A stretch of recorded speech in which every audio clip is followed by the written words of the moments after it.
Hello, hello, hello, hello, and happy Thursday. I am so excited to be with you guys tonight for our special broadcast to close out Women Histories Month. I am the Nicole Johnson, founder of Girl Your Money Matters, also known as the gym, where we have all sorts of exercises to help you get financially fit. It has been an honor and a privilege to bring to you women who are using better money management and budgeting a budgeting system to talk to you about how they are living their best life. I have absolutely enjoyed the business owners who have been here with us this month. But then, in addition to that, this past Monday, we had a 2 hour broadcast to talk about the ugly side of entrepreneurship. And I've gotten so many so many of you have reached out to say thank you for sharing that information, because we spend a lot of time talking about what they won't tell you, how to prepare for firing your boss if that's your goal, how to stay motivated and encouraged, how to continue to work when your cash app is not ringing and singing, because there is a downside to entrepreneurship and you must be prepared for it. So that was a very important broadcast this past Monday, and we may even, or we're probably going to reshare it so that in case you missed it, you have the opportunity to hear more about it, because we don't want you out here believing the fake facades of entrepreneurship, saying that it's all peaches and cream, because it's not. We want you to know that there is an ugly side to entrepreneurship, and but we also bring you a ton of solutions so you can avoid the traps that some of us have made and barely escaped. Okay, because it can be about that life. So just to give you a heads up, we want to make sure that if you have not subscribed to the Brownstone Living magazine, make sure you do so. This is the ladies' first edition that came out in March. As you can see, Dr. Paulette Clark graces the cover, and we talked a lot about the people in the neighborhood, the everyday people who keep our community going. So make sure you get your subscription. And in addition to that, we also have a Bitly link for you to sign up, as we are releasing the Power Prosperity Legacy Summit that we are hosting here as a partnership between the Gym and Brownstone Worldwide. Thursday, April 13th through Saturday, April 15th.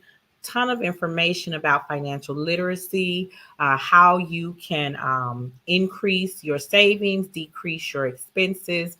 Just a lot going on over here in the Brownstone Worldwide and at Girl Your Money Matters. And as always, we want to thank Paulette Clark for her wherewithal to bring the Brownstone Worldwide and KCCR Radio to each of you.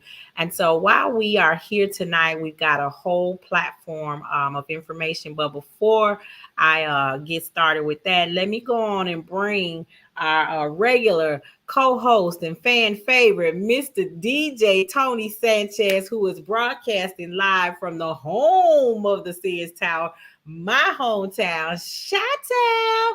Hey, DJ Tony, say hi to the people. You muted. Go unmute your. Oh, look. Oh, you see DJ Tony Okay, going. okay, there we go, there we Okay, go. all right, all right. What's going on, everybody? What's going on? What's going down? Hey, hey, it's the this is the end of Women's Month, but it's the beginning of Women's Everyday making that money. Listen, as always, we love to pay homage to those who have come before us. Um, to to outline and to lay the foundation for what we are able to do, because as I always say, if the story is being told wrong in 30, 40, 50 years, it's our fault, not theirs, because we now have the technology, the freedom of speech, the rights, all sorts of things. Before I start talking about rights, let me dial back just a little bit, because tonight, Tony, I did a little homework. I did a little homework, and Okay. so as we have been recognizing women who are doing it now, I wanted to recognize the women who have come before us, right?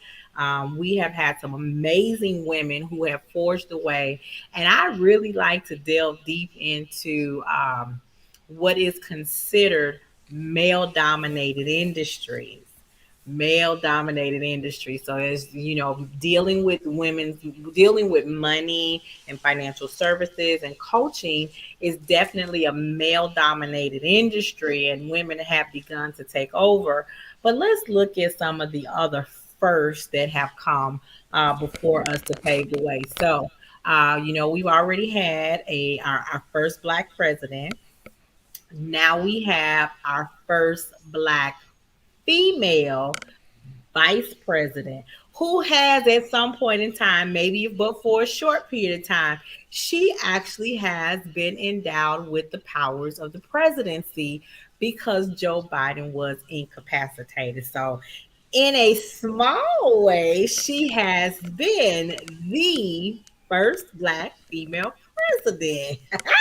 See, they don't tell you that, but at some point, Joe Biden was rendered for health reasons and Mm-hmm. surgical procedure. He was incapacitated, and those powers were transferred to the vice president. And so, if but for 30 minutes, maybe an hour, we had a female president. So you say what you want, say what you want, say what you want. It has happened. It has happened. But at some point in time, even before she made it to the White House, we have had several Black women come up through the military. Now we know women fought hard to get in the military. They fought hard to be participants in the military. And what I have found amazing are some of the positions that women have achieved, not because it was impossible for them to do. For me as a civilian, I'm like, okay, I think it's so great and wonderful that our women are joining the military, but to go all the way up the ranks, I'm just amazed at the things that we as women, especially Black women, continue to accomplish. So let's get into some of our first. So I went into the military and then started researching who had done what. And then it came back to my memory at the time when I pledged Delta Sigma Sorority Incorporated in 2010. We were tasked with finding some notable deltas. And one of the ones that I recognized for her accomplishments was Brigadier General Hazel Johnson Brown. Not just because she had the same last name as me or that we share a last name. Imagine that. Imagine that. But because in 1979, she was the first Black chief of the Army Corps and the first female brigadier general in the Army. Right. And so I was like, okay, so what is a brigadier general and who does that? Once. They up One there. star. A They 1 star up general. there. Okay. Yep. She was she was a 1-star general, and timing had a lot to do with her success in the military because she entered the military shortly after President Truman had banned segregation and discrimination in the armed forces. So, and then that was in 1979 when she became the first Black female brigadier general, and then she was inducted into Delta Sigma Theta Sorority Incorporated as an honorary member in 1981. And being a member of the sorority, it's no wonder that following her retirement, she went into the medical professional as a nurse, but she retired. She also continued her career as an educator. She was instrumental in founding the Center for Health Policy, designed to educate and involve nurses in health policy and policy design. She retired from teaching in 1997. So that would be Brigadier General Hazel Johnson Brown, making her way as a one-star general in the Army and later becoming a member of Delta Sigma Theta Sorority Incorporated. So, when I think about 1970s, okay, let's go back to the 1970s. You know, I was a little girl then. I was a little girl then. But when I think of the time of what our people were going through as Black women, especially struggling to forge our way and be recognized as more than sexual objects, like really pressing forward to make our way in all different fields, and for her to reach that accomplishment, very proud to say that she is a Black woman, in addition to a member of my esteemed sorority. Okay, all right. So I wanted to go a little further and find out, okay, so there are levels to this Brigadier General, like so stars and stuff, right? So, who was the first Black female three-star general? None other than Lieutenant General Naja West.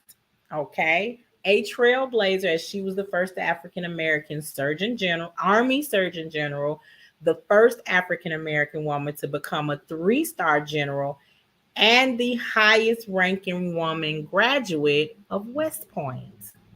Dang, that girl bad. Okay, that girl bad. She did this, and then she did this, and then she did this. It's as if she said, "You know what? I'm gonna accomplish this, and then I'm gonna top that off, and then I'm gonna put a side dish of this on it." Absolutely amazing. And again, in one of the most male dominated industries of our military. And that is important because it goes to the heart of saying to our young Black girls, you can be anything if you set your mind to it. Amen. You can do, you can become, you can be anything that you decide that you want to be, and then put in the work. See, we can't reach the accomplishments without putting in the work. Got to put in the work. And so these are just a few of the accomplishments within the military. And my last one that I want to recognize is Major General Lorna Maylock, who is officially the highest ranking Black female officer in the Marine Corps. Now, let me say, Simplify. okay, listen. She Simplify. is a two-star general in the Marine Corps, and she was appointed under President Joe Biden. So that's very recent, during this current administration. But here's the thing: you got the Army, the Navy, the Air Force. Then the Marines are like something all by itself, right? Navy SEALs within the Navy, but the Marine Corps, they have always been like the hardest of the hard to get into. Like you just don't walk up and sign up. I'm joining the Marine Corps. It's not like Nah, that. And so, only and a then few are chosen. only a few are chosen. And then I'm a fan of NCIS, uh, naval intelligence. And but listen, where did Mark Harmon come from? To give, Hmm. he was simplified all day long, and it was always something very different about people who were in the Marine Corps.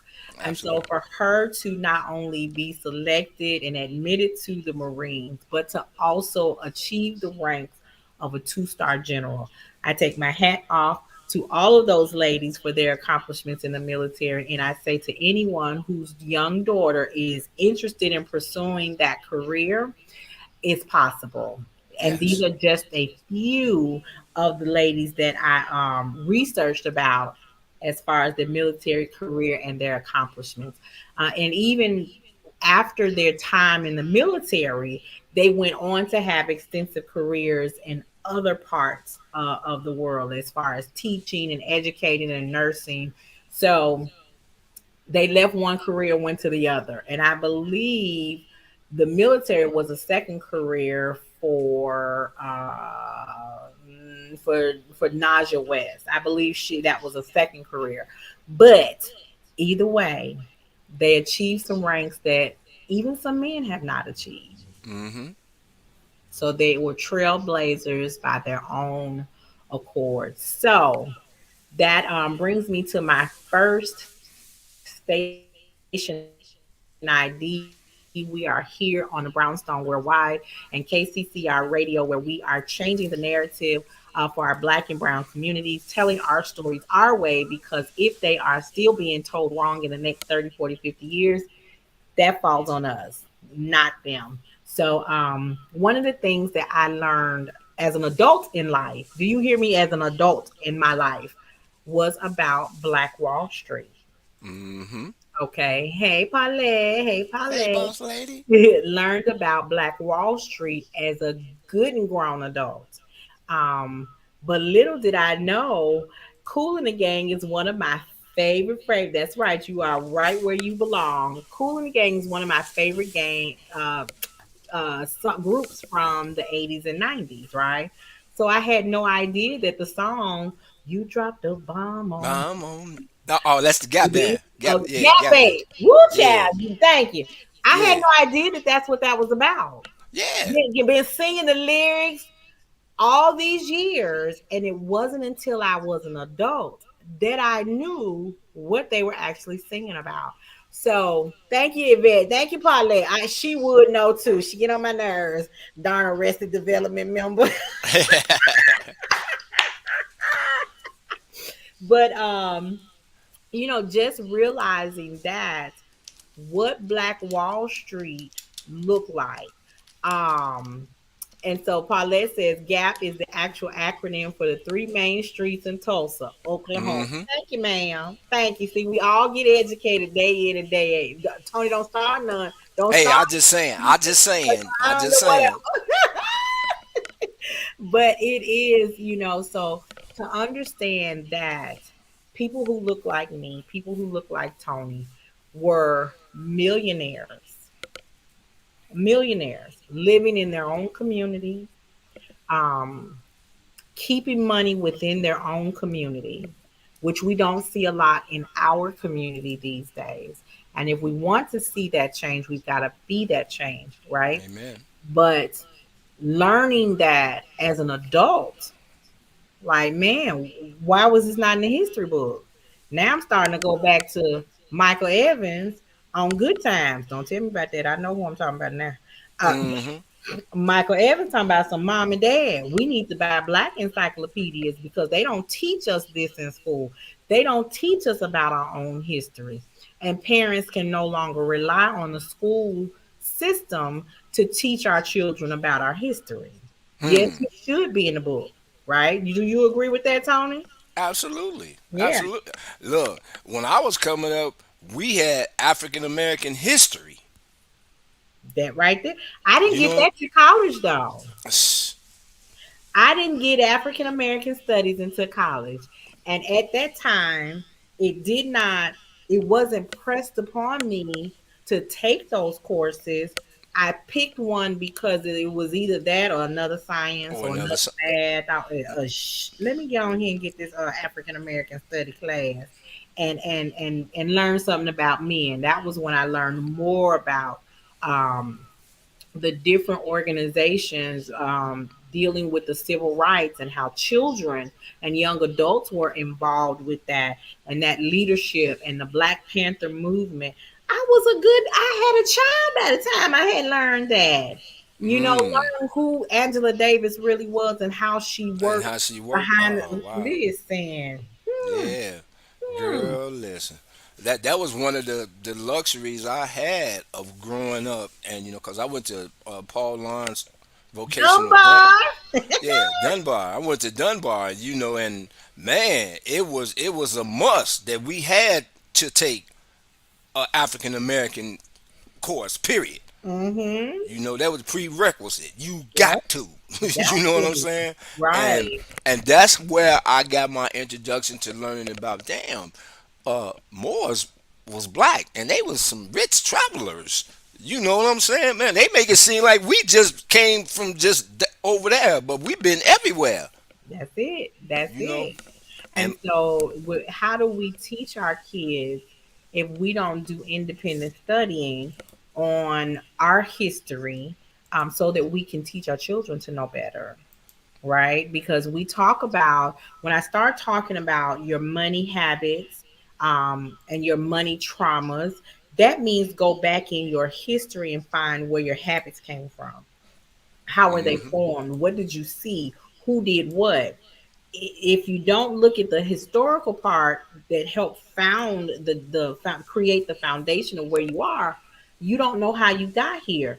It's no different from our history. If thank you. you don't know what our ancestors did, experience, what they fought for, what they died for, you don't appreciate how you get here. You don't understand how you got here. You don't know how to take those things from the past and either avoid the mistakes that they made or build on the foundation that they laid to make it better and Yes. improve on it and then continue on with their legacy. That's because you're not educated. Not educated. And we can't rely on the school system to be our only source of education.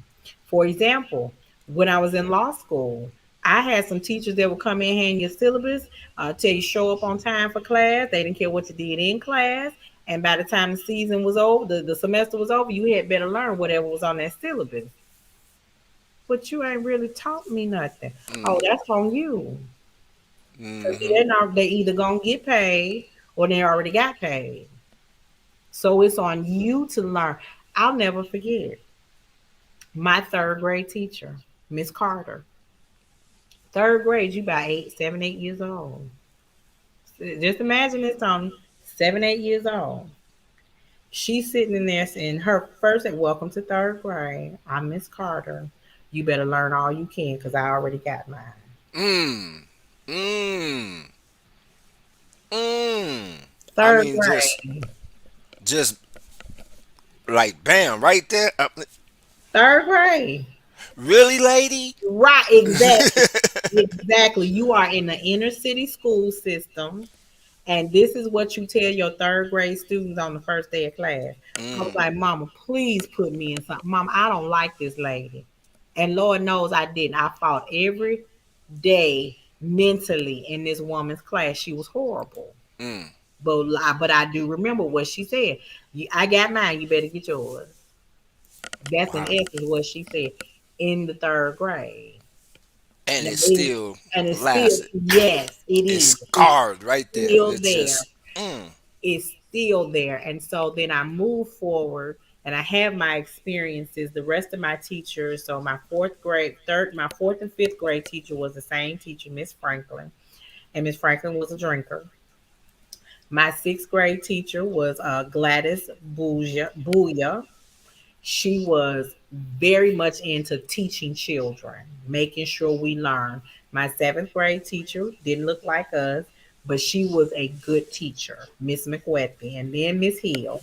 Miss Hill, Bertha Hill, was the first teacher that I knew had ever gone to an HBCU. Mm. Okay, she in historically black college. She went to Alcorn State. That now Woo. you see certain things you remember about the teacher, Yeah. certain things you remember. Yeah. And then there was my social studies teacher, Mr. Spencer, who was the husband of my first grade teacher, Mrs. Spencer. Right, so I got Hmm. her in first, him in eighth, and I'll never forget Tony.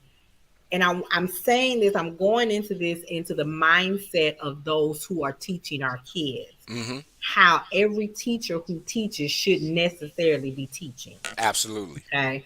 So in the eighth grade, we like 12, 13 years old. And so you remember when Mayor Byrne, Jane Byrne, when she Hmm. won her first mayoral election, okay?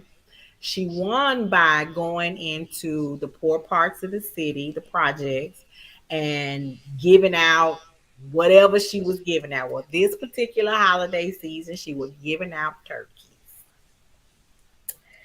And my social studies teacher made it a point to say, you people put her in office.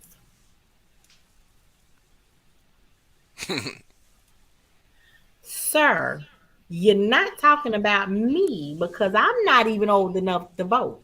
So you must be talking about my mama, right? Your mama, you don't like the way my mama voted? If she voted for, because I doubt very seriously if my mama probably would have wrote in Mickey Mouse and voted for him before she Right. voted for that lady. But I'm not sure because I didn't see the ballot that she dropped in the box. But don't sit here and talk about you people and what you people did. Don't look down your nose at the students. This way, talk to the parents if you want to give some education, but I suggest you change your wording before you talk to my mama. Because if you think I ain't rap tight, where you think came from? Where you think came from?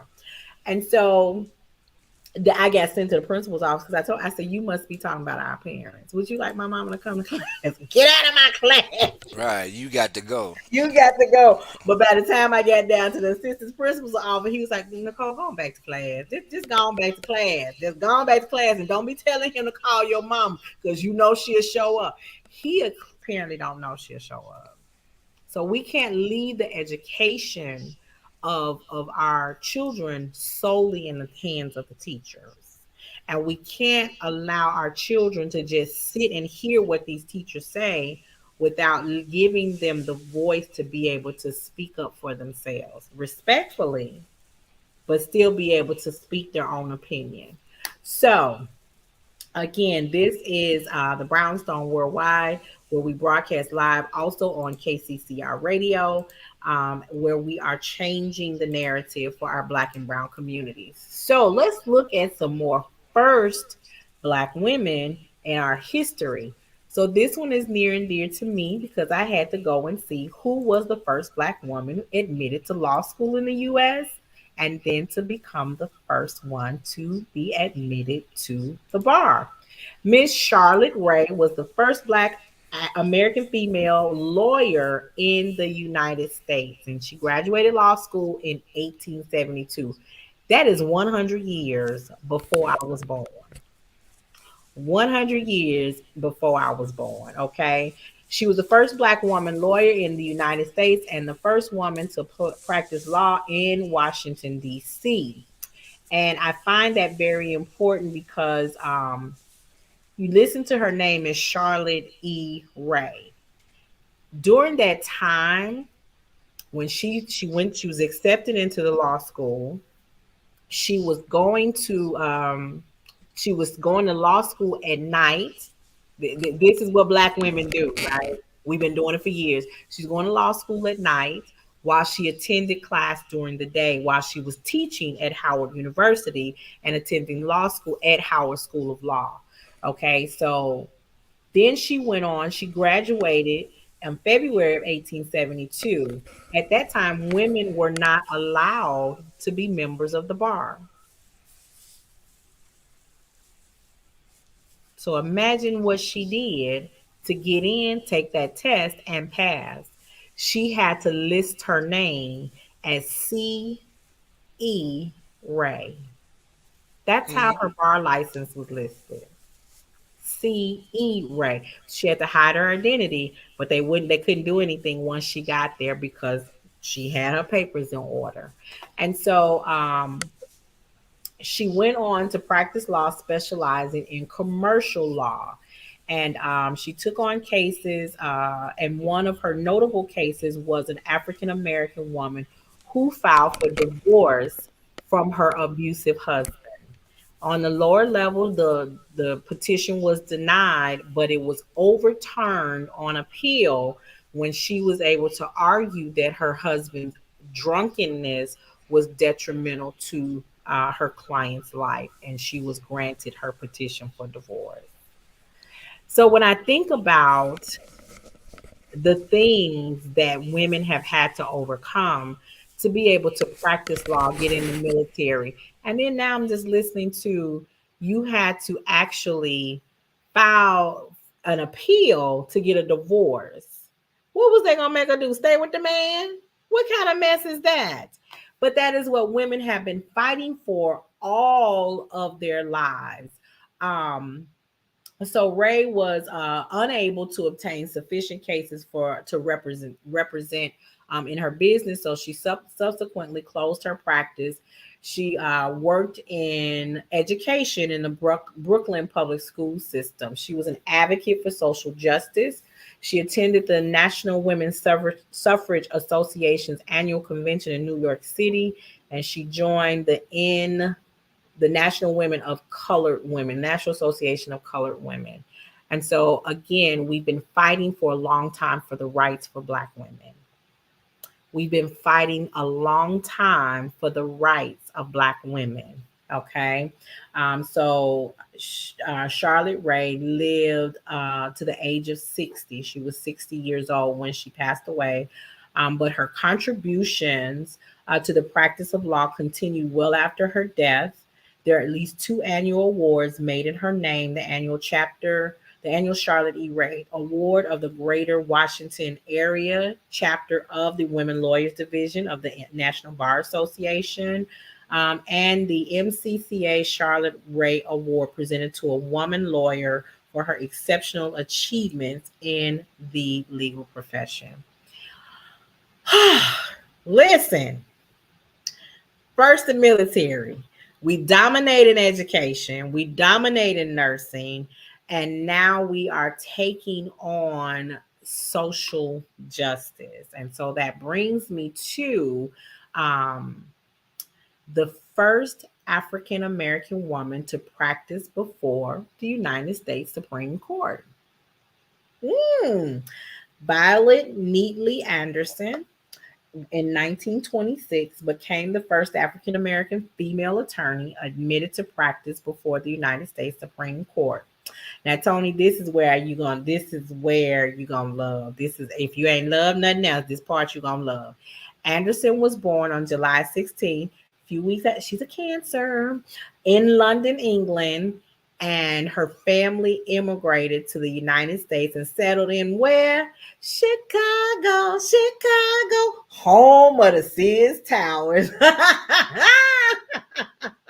She graduated from a Chicago high school in 1899 and furthering her education and went on to Chicago Seminary of Sciences.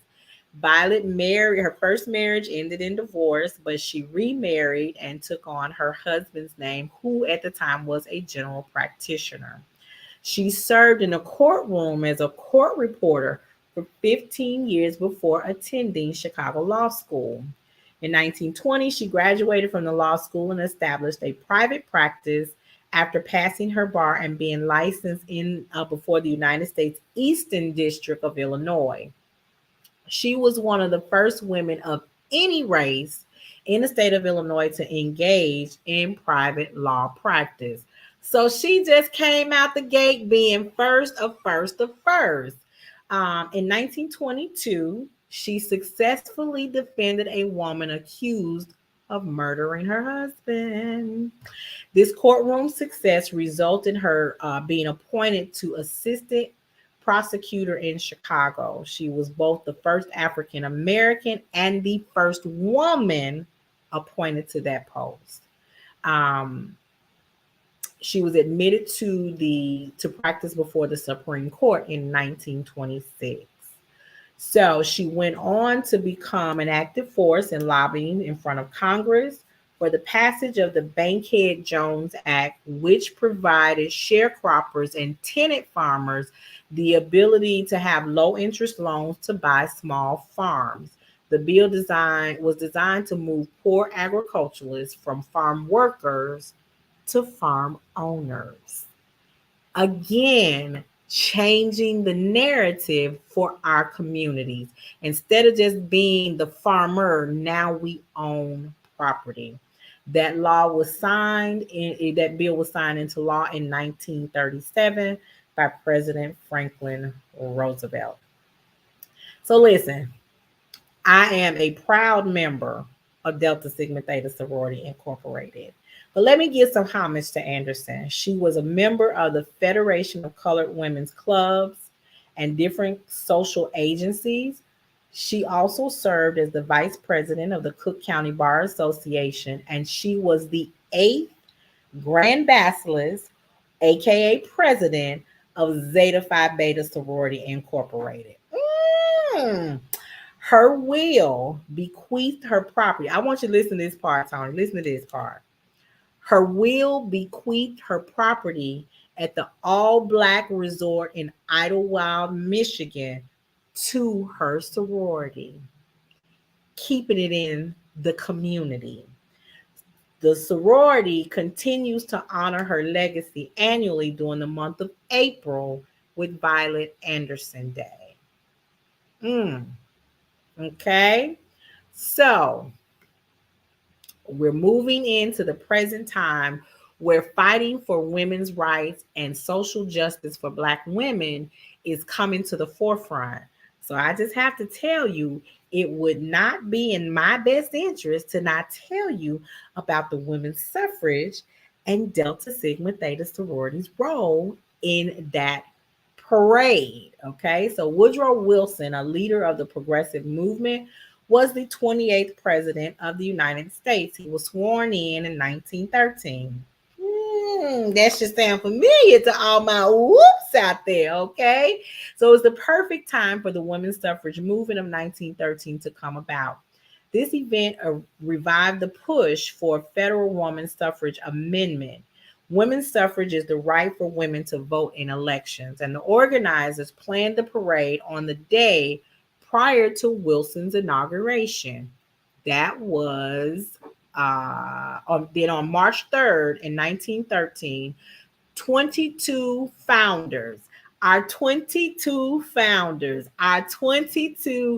thought leaders, our 22 we ain't taking this laying down women marched in a parade in their cap and gown with other university women, making Delta Sigma Theta sorority the only African American sorority to participate in the procession. In Congress passed on June 4th, my son's birthday, and ratified on August 18, 1920, the 19th Amendment, which granted women the right to vote. Now, those are all great firsts in our history. But we as African American women are still fighting the good fight, because even though the 19th Amendment gave women the right to vote, we still had to fight for years and years and years to protect that right. We had to fight years and years and years to protect that right. And even today, Tony, Black women are dealing with discrimination in the job force. We're still fighting for equal pay and equal rights, equal promotions. A lot of women are still having to sue to be promoted. They're being discriminated against for color and just all sorts of things that you would think that in today, 2023, America could be great. I'm gonna leave that again part off because I don't remember reading that in my history book. I'm looking for the great. What do you think? You looking for the great? Ain't no great. And whoever said that lied, and they know they lied. Listen, hey Tom, just because you brought that part up, I don't know if you read the news. That Hmm. the person who coined that slogan of "Let's make America great again" has been indicted over there in the state of New York. Yeah, but you know, him being such the slippery worm snake that he is, he gonna flip this script, and this gonna catapult him into the Republican uh, #1 candidate for the presidency. Watch what I tell you. Now, I listen. I don't. I won't dispute that. Okay, I won't dispute that. It's a possibility, Mm, right? But here's what my guts tell me. I got a couple of them. I got a gut for okay, each belly. You got a gut for each belly, right? right. I think that if that happens, whoever is the seed candidate in the Democratic Party Hmm. has an even better chance of winning. Hmm. Let me tell you, I don't even when John McCain Now, this is my personal opinion. We are here live on the Brownstone Worldwide and KCCR Radio, but these are the opinions of the Nicole Johnson. So don't be calling Paulette. Don't be sending her no hate mail because she gonna turn around and send it back. But Right. just in case you need to know, this is my opinion. When John McCain brought Sarah Palin on as his running buddy, he sealed the deal for the Democrats. I that's just what I think. You ain't got to you know ain't got we ain't got to say nothing more about that. But I think that when we look at what Agent Orange has done in the White House before, I I think I might have to question my membership here in the U.S. of A. Thank If you. brought back to the to Pennsylvania Avenue again. Again. I might have to look at my papers and wonder if I need to follow the Taylors over what's the city they going to that dual membership. I may have to consider that Hmm. because and we don't get into political thought too much. We Not just too much, but have opinions in here. it's a He part. didn't do anything for us. Matter of fact, most of what he did was counterintuitive or counteracted or detrimental to us. So it would be I could think of a whole lot of words to describe what it would be if he came back to office, and I don't think I should be saying that across the airways. But y'all, Across the airway. Yeah. because listen, God ain't petty, but I am. There it is. There it is. I can show you, but I can tell you. Hey, listen. Anytime somebody turn around and tell them, grab them by the, The I might want biscuits. to listen. I might want to know if we should be grabbing him by his. Mmm. Maybe his are missing. There's It's always that possibility. always that possibility. So we just really want to be mindful of the fights that's still going on, right? We don't want to be distracted by the things that are out there that stay on the forefront, the gossip tabloids and all of that, when we really have some major distractions that are major things that are destructive to our community. Hmm. Right. And I can't call it off the top of my head, but Paulette was talking about several different laws that they're trying to pass in Florida that are on the college campuses where they want to remove the Greek organizations. Well, Greek organizations are an outlet for students where it allows them to come together and join other like-minded individuals. But they want to remove those organizations from the college campuses. They also speak up to defend student rights student rights, right? That goes, and you know what that takes me back to? SNCC. Hmm. All the organizations that were for young adults to help fight the fight of the civil rights movement. So what are you trying to do to us? Because that's not great again, right? But as we close out Women's History Month, Tony, we have so many things to be grateful for. Amen. We really do. We have so many things to be grateful for. We have a lot of people who are still fighting on the forefront for us, for civil rights, for equality, for equal rights in so many things. Health care. Oh, I think that's a big one. What do you think? Healthcare and mental health. Oh yeah. And mental health, man. Cause it's it's ironic how a government can have agencies and organizations at one point in time that was willing to help people with that has been diagnosed like that. Even had the facilities. Remember, Mantina and Senor as the St. Charles. You know what I'm saying? They Mhm. had the facilities, but Mhm. then something came up. Nah, mental health issues is no longer important. You Hmm. know what I'm saying? Especially in the brown and black communities. Yeah. It's not important now, you know. So my thing is we got to, that's first and foremost, because if we don't deal with this mental health issue crisis, it's going to continue to be skyrocketing crime here in this, especially here in Chicago. But lately I've been seeing it spread all over the world.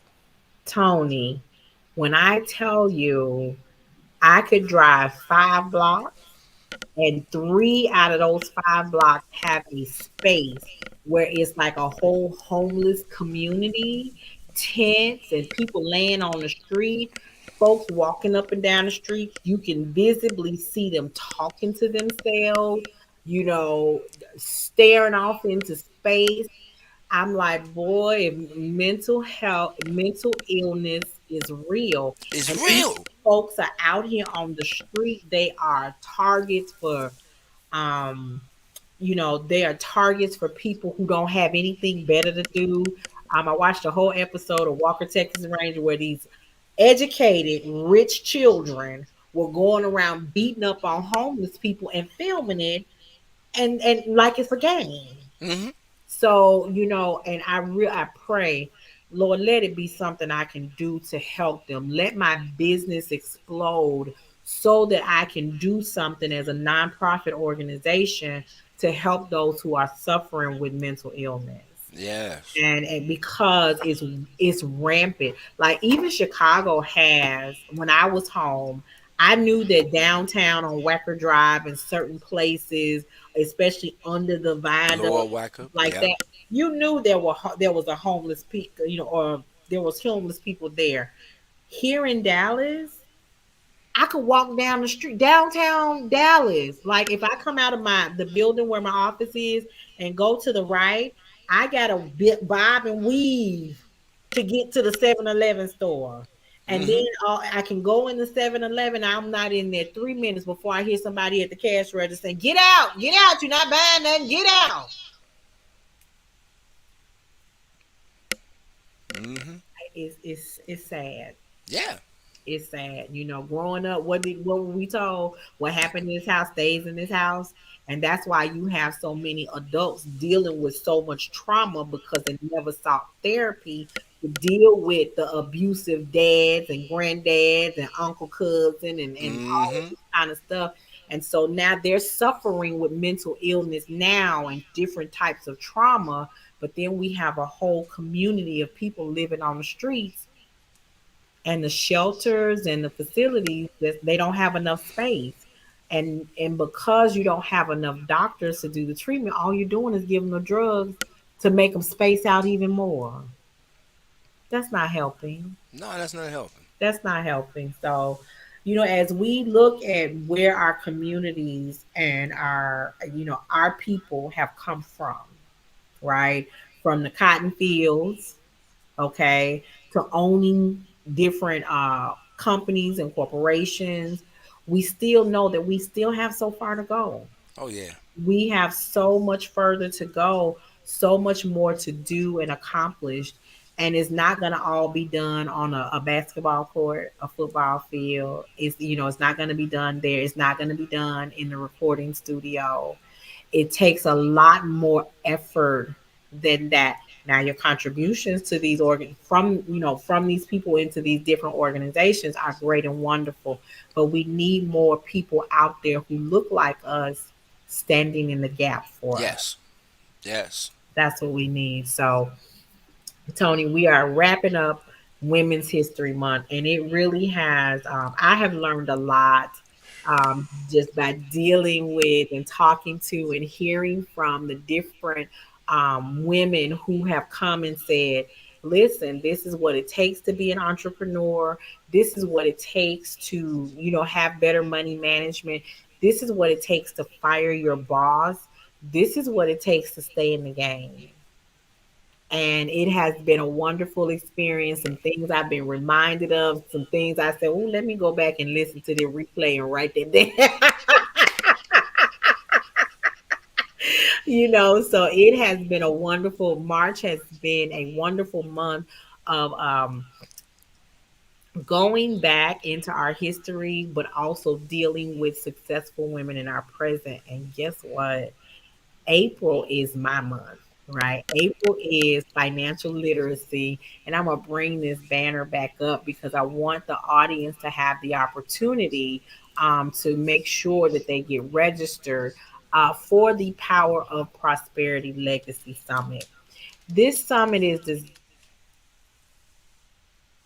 designed by Black women for Black women because it takes some special kind of us, as Leanne would say, some zhuzh from us to be able to help change our mindset, right? There are some things that people who are on the outside of our community, until you have experienced what we walk through day to day, you can't always give me advice about what I'm experiencing day to day. So we're going to come together and talk about your finances, talk about your mindset, talk about different ways to bring money into your household without you breaking the bank for of a part-time job. So make sure you go to bit.ly/legacy summit gym GYMM to get registered for this Legacy Summit. We have quite a few speakers who are going to share with you how you can overcome the day to day tasks that are keeping you from reaching your financial freedom. And one of the things that I have been telling them is to actually define, what does financial freedom look like to you? Because it's different for everyone. It could be based on your family makeup. It could be based on where you are. And then in 5 years, it could look different. So Hmm. you have to first determine, what does financial freedom look like to you so that you can start creating a strategic plan to reach that goal. So DJ Tony, as always, I thank you so much for being here, hanging out, learning, teaching, all those things that you do here. It is just great to be able to get things from a male perspective, because so many times men will say women are trying to be men, and that's not it. Some of us were in situations where there wasn't one there. And so now we have a place where, as a woman, I can get your input, but it's also a place where men who didn't have adult male role models can also get some information too. So, any last words for the people? Yes, indeed. First and foremost, fantastic, fantastic month being here with you and every one of the queens you brought on. Oh wow, man! Like, I picked up so much information, man. So much information, and it ain't about a male or female thing. It's about a bringing us up together thing. You know what I'm saying? What, man? I'm gonna extend my hand. I hope you grab it, cause I'm finna help pull you up, and let's do this. You know what I'm saying? Let's do this. So continued success with you. I can't wait for April, because I know you're gonna be on the cover magazine. Cover magazine. Cover magazine. Yes, sir. I can't wait for April, and then it's your month with your little thing that you got going on. So continued success for you and yours. Boss lady, still praying for you and the family. Uh, Standing in the gap. Know that I'm here for you. Always will be. And for everybody listening, if your mother's still here and your grandmama's still here, call them tonight and tell them you love them. Tell them you love them. Because we don't know how much more time they got left. And it's best to tell them now while they still here, because we all we got. Woo! Tony said, "We all we got. We all we got." And that is very heartfelt. Paulette, we are wishing safe travels for you and the family right now. And again, standing in the gap for your strength and your courage. And as Leanne would say if she was here, when you feel what you feel, take the time to feel it. Okay. There's no time limit on what you're going through. Grief has no time limit, right? And all we want you to do is to grieve in a safe environment. So, life happens every day, but I want you guys to understand that our life circumstances hit differently when our finances are in order. So I'm just Amen. going to give this as we go into financial literacy. We're going to talk about, do you have a will? When my friends are starting to talk to me about, someone is sick and they on their deathbed, they know this the first thing I do. Now you know what I'm finna ask you, right? Hmm. They be like, "What, Nicole?" I'm like, "Are them They got financial insurance. affairs in order?" They got insurance. I need to know because we're not trying to throw up a GoFundMe account. Are these affairs in order? And so that is one of the hardest things to have a discussion about. But I'm here to have that discussion with you because the one thing I hate to see people do is go through grief and financial worries. Grief is enough. Financial worries you can prepare for, and they don't happen. Okay, so during the month of April, we're going to talk about all sorts of things to help you get your financial affairs in order, whether it's a will, whether it's designating your beneficiaries. We're going to talk about all of that. How do I bring in extra money to pay off my debt? How do I define what my financial freedom is? How do I stop being a crutch for somebody who's spending more of my money than I am? I am. Yes. Yeah, some of y'all Yes. get y'all feelings hurt when that topic come Yeah. up. I saw a lot of people get up and leave when you said that. I think I heard them too, but Yeah. hey Tony, Mm. I'm here to give it to them. Right. I'm here We to gonna give tell it. you the truth. Yes, Yeah. because one of the things, if you don't stop being a crutch that's detrimental to you, these folks will continue to use you as a crutch. And so it's time out for that. It's time to do, what do they tell you to do when you're on a plane? Secure your mask before Hmm. you secure Before you. somebody else's. Right. You'll mess around and put theirs on, and they'll go and put somebody else's on before they try to help you. Help you. Wait a minute. Let that sink in.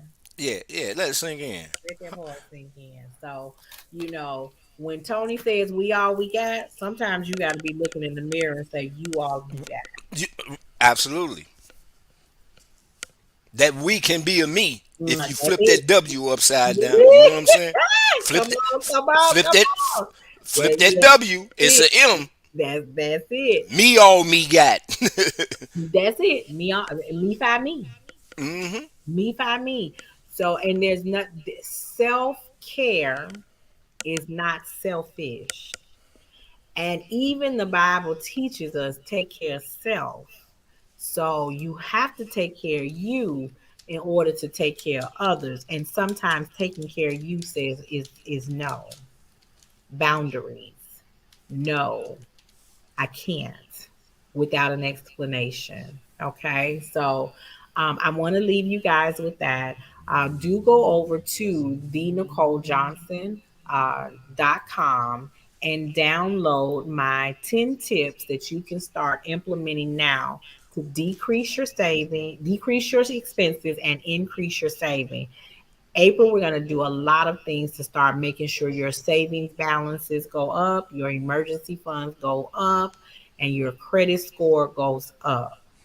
You got to put in the hard work because you didn't get here by accident, and it's not going to be overnight, but baby steps. The goal is to start working. So thank you always for attending and watching with Girl Your Money Matters. We love you guys. And we will be back on Monday. I believe we are going to continue throughout the month of April with our broadcast on both Monday and Thursday at 6 p.m. Central Standard Time. I appreciate you all for being here, and we'll see you next time.